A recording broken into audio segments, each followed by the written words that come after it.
The fight for the vote continues. The Trump administration does score a victory indirectly in a court, but it's looking like it's a little too late. Trump is going to make it so that Americans get the China virus vaccine before the citizens of other countries. This is to the much of the chagrin of the globalist Joe Biden. We need a law that says we have to be alive to vote. Yep, that's a thing. And the little green men made me talk about this. This is Gene, and you're listening to Dumbasses Talking Politics. Hey, this is Gene. Welcome back. I took yesterday off. Couldn't finish my script in time, so here we go. But the first thing we need to do is we need to talk about the death of Chuck Yeager, famed pilot, a pioneer in aviation. He died yesterday at 97. He became the first person to break the sound barrier when he flew his Bell X-1 rocket 700 miles an hour in October of 1947. This is one of the first times this was actually a precursor to men flying in rockets and how men could handle flying in rockets, flying 700 miles an hour. Now we have planes that do 3 times that speed, which is really amazing. He was awarded the Presidential Medal of Freedom by Ronald Reagan in 1985. In 1941, he enlisted in the Army Air Corps, and within 2 years was flying combat missions in England against Nazi Germany. In 1944, he was shot down over France while he was aiding the French resistance. Also in 1944, he was credited for shooting down 4 planes in one day on 2 separate occasions. Now that is amazing to do that in one day. Yeager also flew combat missions while in Korea and the Vietnam Wars.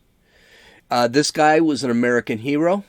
Godspeed to a true American hero whose work actually got us into space. So, God bless Chuck Yeager. So, there was a small win this weekend, but unfortunately, I think the window is closing on Donald Trump's chances of retaining the presidency. A Michigan judge is allowing the forensic investigation of 22 Dominion vote tabulation machines in Antrim County amid claims that the votes were compromised. Now, Antrim County is in Pennsylvania. Jenna Ellis, a Trump campaign attorney, said, quote, "Our team is going to be able to go in this morning at about 8:30 and will be there for about 8 hours to conduct a forensic examination, and we'll have the results within about 48 hours, and that'll tell us a lot about these machines." Rudy Giuliani, also thrilled about it. He tweeted, "Big win for the honest elections. Antrim County judge in Michigan orders forensic examination of 22 Dominion voting machines. This is where the untrustworthy Dominion machine flipped 6,000 votes from Trump to Biden. Spiking of votes by Dominion happened all over the state." Okay, so the order came from Judge Kevin Elsenheimer, and it stems from a challenge from a voter, William Bailey. Now, again, this challenge was not by the Trump campaign legal team. This was an individual, and it had nothing to do with the actual presidential election. It had to do when this guy noticed that ballots were damaged and the vote for marijuana, for legalizing of marijuana, narrowly passed, and he actually thought that bill should not have passed. So that's what he was doing. So this has nothing to do with the presidential race, but this could be used by the Trump campaign to show that these Dominion voting machines are actually not accurate. They've got some major issues. Now, don't forget, these Dominion voting machines, a lot of states did not want them because they were inaccurate, they were hackable, they were connected to the internet. All of this stuff happened in this election cycle. Also, the corruption that Sidney Powell was bitching about is part of this whole thing. Though Sidney Powell, that Kraken garbage, she's been yelling about this Kraken, and Sidney Powell has yet to actually win a case. So this is about as good a opportunity as the Trump campaign has actually seen. Now listen, I don't know if the Trump's legal team is going to be able to pull this off. My mind tells me that they're not going to be able to. There is a ton of voter irregularity, voter fraud. Thousands of people were dead when they voted. We're going to get into that in a few minutes. The problem is this is on such a massive scale that it's hard to prove that even in the states, it's hard to prove that all this combined would have changed the elections within a state. And that's, were there voting irregularities? Was there fraud? Yes, definitely. They've proven them. They've proven it. The problem is there enough evidence that actually sits back and says, okay, hey, newsflash, we need to overturn an election? I just don't know if that's going to happen. If anything gets out of this, it's going to be that we can't run our elections like we did this time. I mean, I've never seen an election this bad. Even the election in 1980, it was concentrated on in 2000, between Bush-Gore. That was concentrated on one state. This here is 10, 15 states. And the reality is we probably had problems in a bunch of other states. California, for example, I don't think California has actually had a legitimate election since 2000. California has just been that bad. But the big aspect that tells us that this election was corrupt is how the media is treating it. The media is treating it like, oh, this has been the cleanest election in world history. That's not true. That's not true. And them screaming that there is no evidence. There's actually a lot of evidence. And at best, or worse, depending on how you look at it, if you're a Democrat, you're going to have to sit back and you're going to have to fix this election. The mail-in, and we've talked about this, mail-in balloting, ballot harvesting, all that stuff's got to go away. Hopefully we'll have to see what's going to happen, because now the Dems, I think, are honestly seeing this as a way to make sure they never lose an election again. Now, I know President Trump has been telling people that he will win the presidency, even though he seems to be down by quite a bit. But you can tell he is taking steps to deal with some important things before he smoothly transitions out of office. So President Trump, though he thinks he could still win, is beginning to realize, okay, I still got president for 6 weeks, so there are some steps that I need to take before I leave office. He's taken this week 2 steps that are really going to give Joe Biden a headache when he jumps into, if he jumps into office. Now, let me not be negative here. My dad says, don't be a negative Nancy. Something's coming. It still could, but I'm not being a negative Nancy. I think I'm being more realistic than anything else. The first thing Trump was sign an executive order that states that the China virus vaccine that was made in the United States by 3 different American companies should first be available to American citizens before they're actually shipped out of country.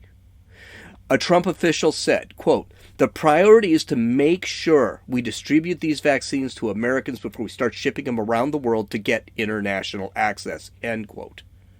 The executive order comes in contrast to what Biden's coronavirus advisor, Dr. Zeke Emanuel, has proposed doing, which is to give the vaccine to other nations before all Americans have the opportunity to receive it. Fox News reported, quote, "Emanuel, who served as a key architect of the Affordable Care Act under the Obama administration, co-authored a paper in September in which he encouraged officials to follow the, quote, fair priority model, end quote, which calls for a fair international distribution of the vaccine. Rather than what he and his co-authors characterized as vaccine nationalism," Jesus Christ. The model allows the country that produces the vaccine to hold onto enough supply to keep the transmission rate below 1%, but says that beyond that, the vaccine should be distributed internationally. That means giving away or selling doses of the vaccine before it's available to every citizen in that country. Emmanuel explained to Scientific American. Now, I do want to make sure you remember this idiot. Zeke Emanuel is the one that said that no one over 75 should receive life-saving help, including vaccines, because they do not provide anything to society after about 70. How very Marxist of him. But this is Joe Biden's guy. The problem is this executive order is actually going to put Joe Biden in a very uncomfortable position. Contrary to what his people think, Biden is not a lover, what people think. Biden is not a lover of the United States. He is a globalist and has directly said that several times in his criticism of Trump when Trump talks about his America First agenda. He worries about what other countries think of us and not about the people of our country, of this country. The media really screwed us on this. A nationalist is considered a racist because the media always confuse this with white nationalists. Instead of being seen as America First philosophy, a nationalist just means you believe in this country and you believe this country should get all the benefits that it actually deserves. A globalist is seen as a peacemaker, though it is closer to a communist. It means that our country is not a country. Our country is part of the world community. Here's a newsflash. Other countries don't give a shit about us. All right? China doesn't give a shit about us. They want us to be globalists so that we can give them crap. France wants us to be a globalist. France is one of the most nationalist countries on the face of the earth. So's China.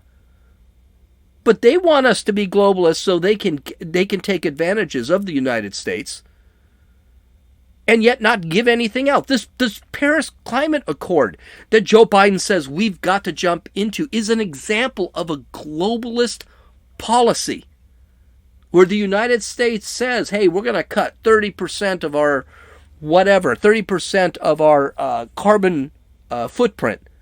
Meanwhile, other countries, oh yeah, we'll cut 10%, but nothing's going to happen to us if we don't. It's just absolutely asinine. But Trump really throws a wrench by this executive order. Professor Jonathan Turley, who's no friend of Trump, he's a Democrat. I don't know if he's a Democrat anymore, said the decision to revoke Trump's executive order could be a disaster. Quote, Biden would need to rescind the executive order, which would present serious political issues. The issue could also play badly for Democrats in the Georgia races. Like the special counsel appointment, this could prove positively Machiavellian. The order could also raise some interesting legal issues as these companies take foreign orders. There are transnational companies with cooperative agreements.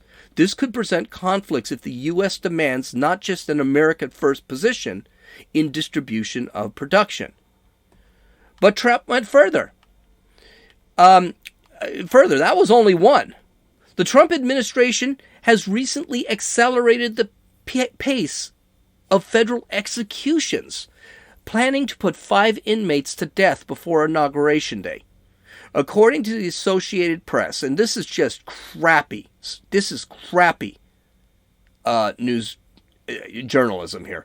President Donald J. Trump would cement his legacy as the most prolific execution president in over 130 years. I'm pretty sure President Trump will be remembered as more than the execution president, but whatever. Forget about his economy. Forget about jobless being lowest since the 1960s. Forget about peace treaties between 3, maybe 4 countries in the Middle East. Forget about putting Iran and North Korea at bay. Forget about all that. It's just he's an execution president. According to the Daily Wire, Biden said he would push to eliminate federal executions if elected and create incentives for states to do the same. He expressed regret for the 1994 crime bill, which actually wasn't a terrible crime bill. He co-authored that in part expanded the types of crimes eligible for the death sentence to include offenses like kidnappings and carjackings. So I guess kidnappings and carjackings, that's a good thing. So on the move, AG Bill Barr said to the AP, I think the way to stop the death penalty is to repeal the death penalty. But if you ask juries to impose the death penalty and juries impose it, then it should be carried out. What? You mean Bill Barr is saying that Congress should actually do their job? He's absolutely correct, by the way. The death penalty's been around for a couple hundred years. A person should know if you kill a pregnant woman and stab her corpse in the abdomen to verify the fetus is dead, that is an extreme crime with special circumstances, and you could get the needle. By the way, that is a real crime committed by Lisa Montgomery, who is scheduled to be terminated before January 20th, and her execution is scheduled. According to Bill Barr, and me for that matter, the death penalty is not a moral issue. Law is not a moral issue. It's a legal issue. It is a legal punishment for really bad people. Law and morality have nothing to do with each other. And this is the whole thing. This is what happens when you have a lazy-ass Congress. All Congress has to do is create a law preventing it. That's all they have to do, and they won't even do that. So, good for President Trump. And I also think what's fun is that President Trump is basically saying, hey, you know what? I only have 6 weeks left. I might only have 6 weeks left, so I should do whatever I want to do. I mean, this is proof that he is going to have a smooth transition. He's already pardoned General Michael Flynn. Now he's writing all the executive orders he can in the next 6 weeks. I'm sure we're going to see more. I'm sure he's going to push for a peace deal in the Middle East so he can have a third or fourth peace deal in the Middle East. I don't understand why everyone's saying you're going to have the military, you're going to have the SEAL Team 6 dive into the White House to get Donald Trump out. It sounds like he's pretty much accepting where things are going to go with his presidency.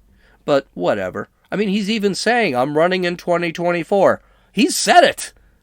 So it doesn't sound like we're going to be needing, Green Berets, Marines, and SEAL Team 6 to get him out. I don't think it's going to happen. This next story is just kind of fun.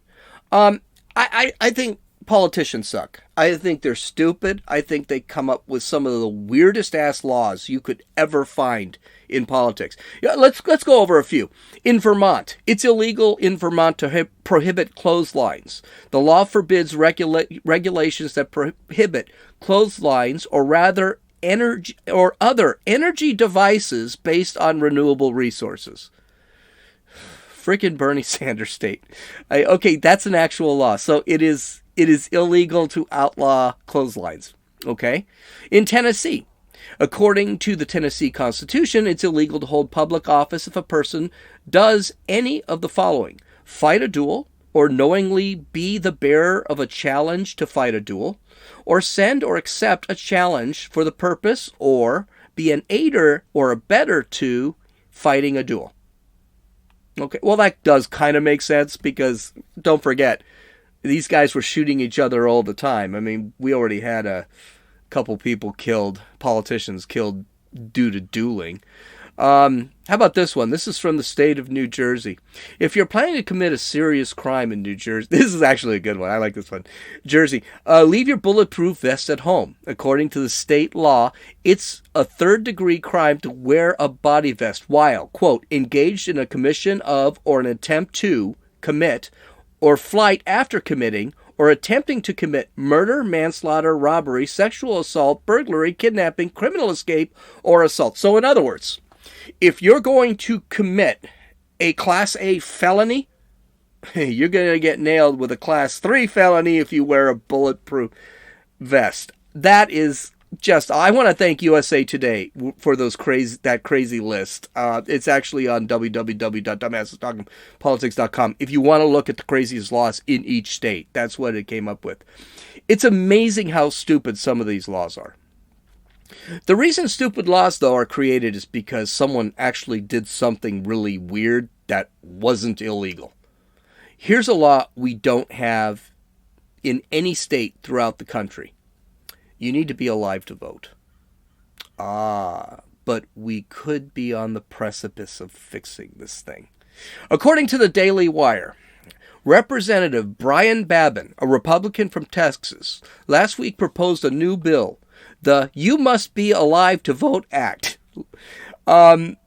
It's very simple. It states, quote, to require states to obtain information on from Social Security Administration on deaths for purposes of voter registration, list maintenance, and for other purposes.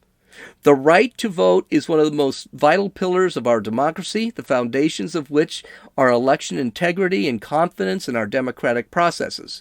The ease with which someone is able to steal the ballot of a deceased person and cast an illegitimate vote should disturb, alarm, and outrage every American citizen, no matter what side of the aisle they sit on. To protect our democratic process and Americans' faith in our elections, we must ensure that deceased individuals are not allowed to remain on the voter rolls.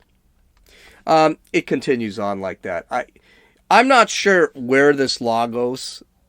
I'm pretty sure it's not going to get through the House because the House are a bunch of Democrats. And to be honest with you, I'm not sure, even if it does get passed, it doesn't get passed or does get passed, what it's actually going to do. Last I checked, if a guy is dead, if Abe Lincoln is dead and Abe Lincoln sends a ballot, the guy who filled out, I'm pretty sure Abe Lincoln didn't fill out that ballot. That ballot was probably filled out by somebody else, and that is illegal. But it just shows how stupid our country is when it comes to this stuff.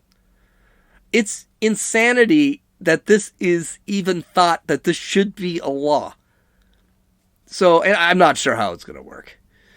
God, we are getting dumber and dumber as a civilization. This American civilization. Best in world history, don't get me wrong. But we're getting dumber and dumber. Do you know what's really dumb? The law could actually be declared unconstitutional by the Supreme Court. Think of it. Nowhere in the Constitution does it say you have to be alive to vote. It doesn't say it anywhere. You have to be an American citizen and you have to be over the age of 18. That's basically what it says. Isn't that weird?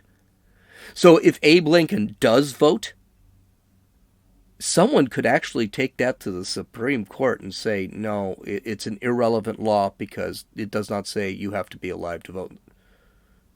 I don't know. Just think about it. But is it insane? Yeah. But that's where we are. God bless 2020. Now, what a lot of people don't know about me, and these last few stories here, and they're really fun, actually, is that I'm a huge astronomy guy. Now, I used to have a beautiful 8-inch telescope, and I used to go out to the deserts, and I used to look at the stars and the planets and the galaxies. I don't do that too much anymore because it really is a pain in the ass. Setting up a telescope is an absolute nightmare. If you've never done it, give it a shot.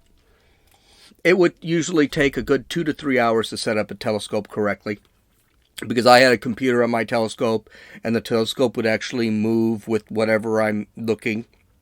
And because a lot of people don't realize this, when planets actually move, they move very quickly. So the moon will be there, and then 3 minutes later, that moon is completely off your scope. So they have computers that actually follow the planets. The problem with a telescope, setting it up, is you have to make sure it is set up in facing the exact moment. Then you have to calibrate the actual stand, and then you have to calibrate the scope. You have to make sure it is all working. It's a real pain in the butt, but I do still like to look at the planets. One of the things I use now are binoculars, and I don't need to look at deep space stuff because where I live in San Diego, it's very bright. You can't see much.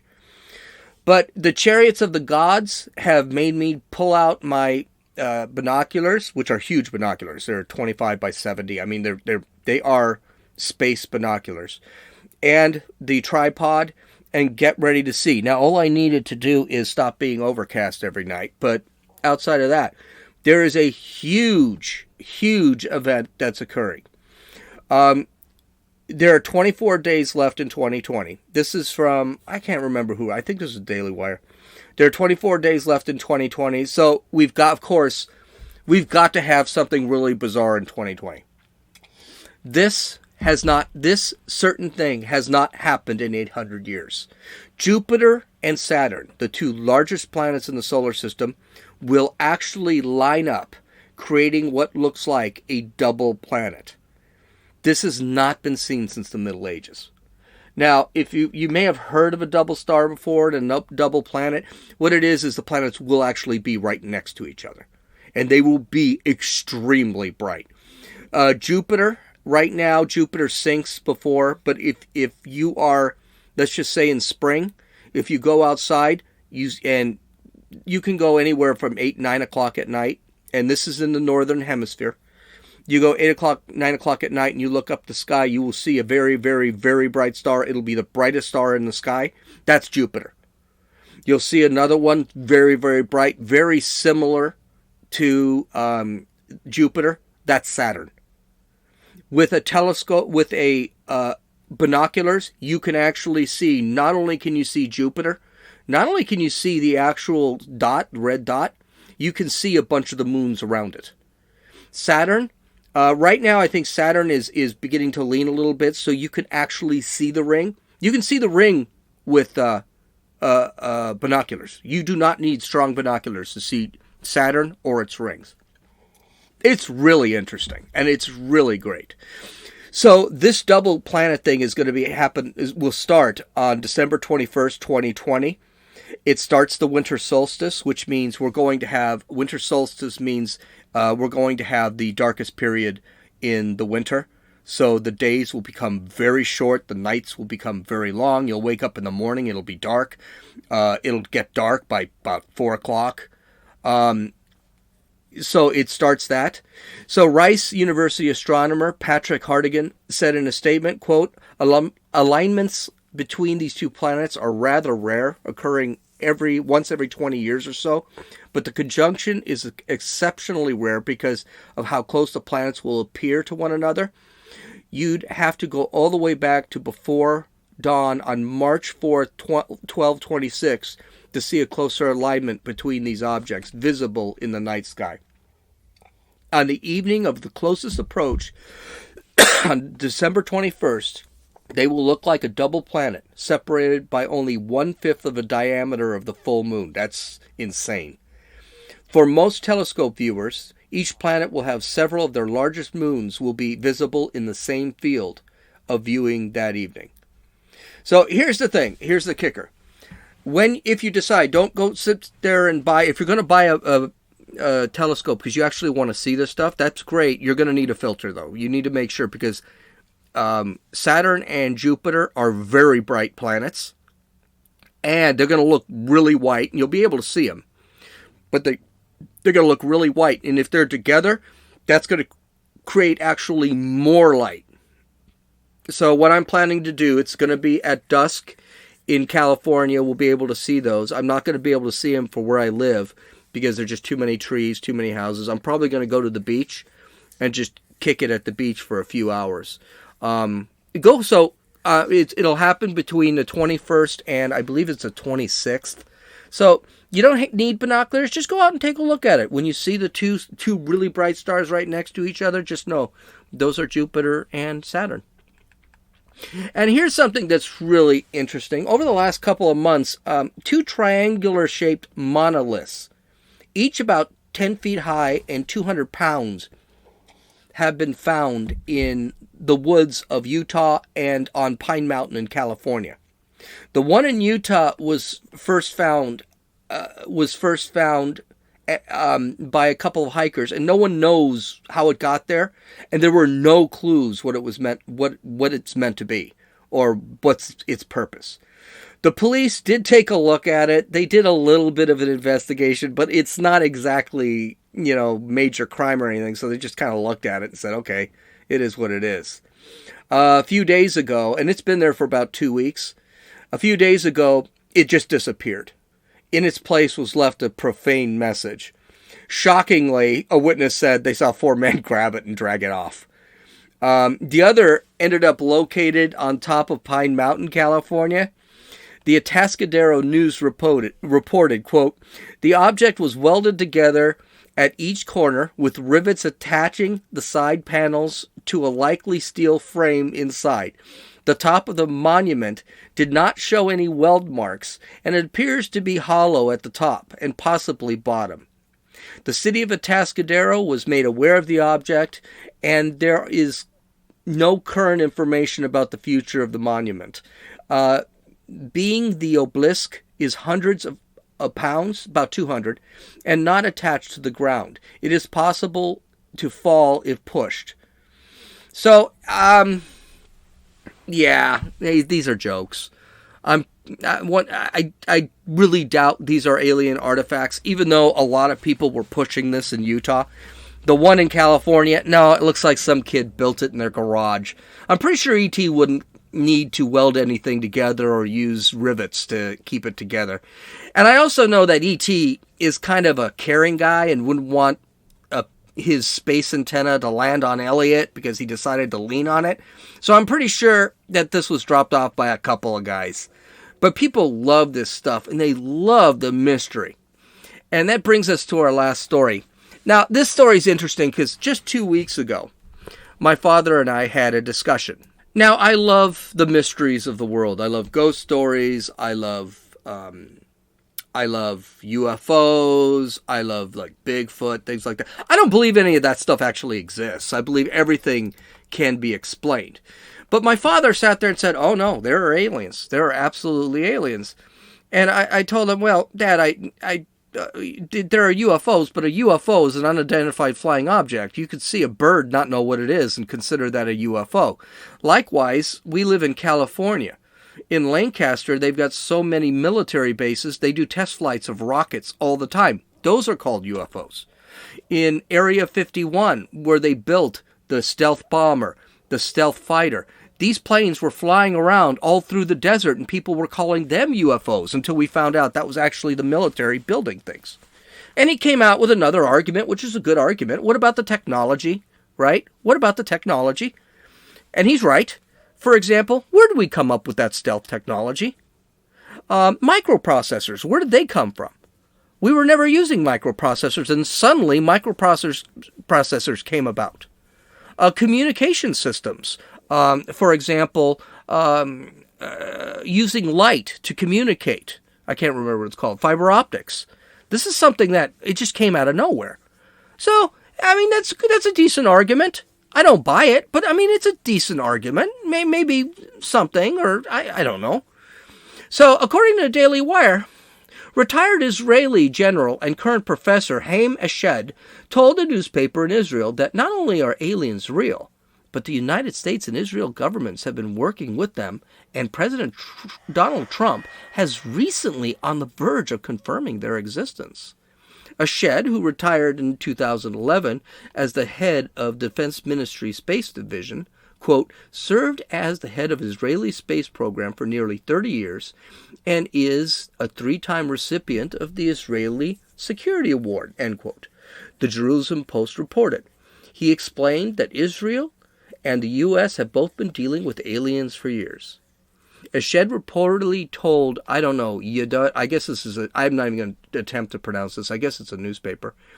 The UFOs have asked not to publish that they are here. Humanity is not ready yet.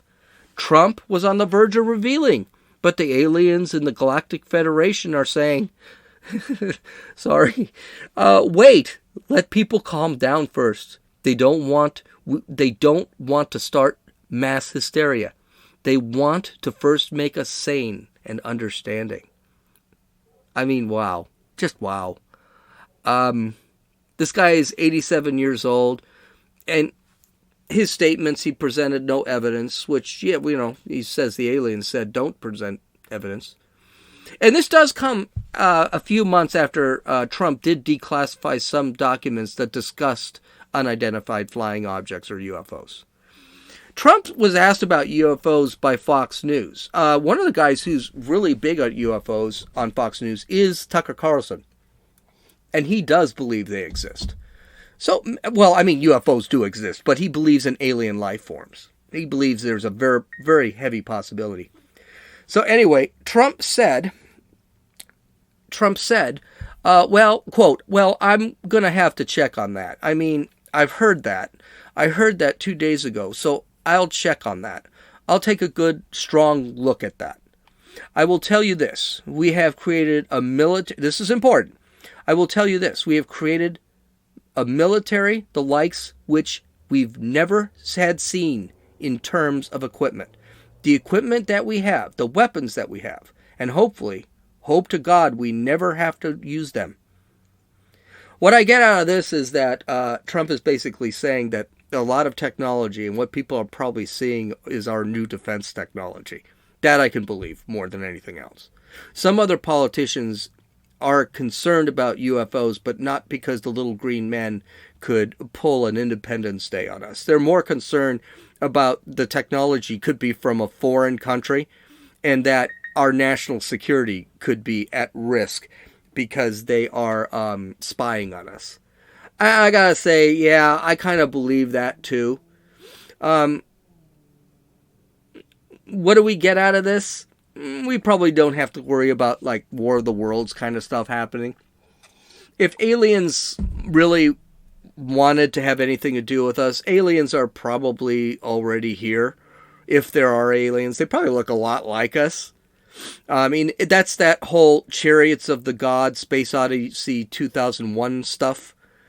It could be true, but we'll have to see. I mean, I find it hard to believe that these spacecraft always end up over Hokenboke, Tennessee or Missouri, and if they have that kind of technology, they can go hundreds of light years or thousands of light years from their home planet to our planet.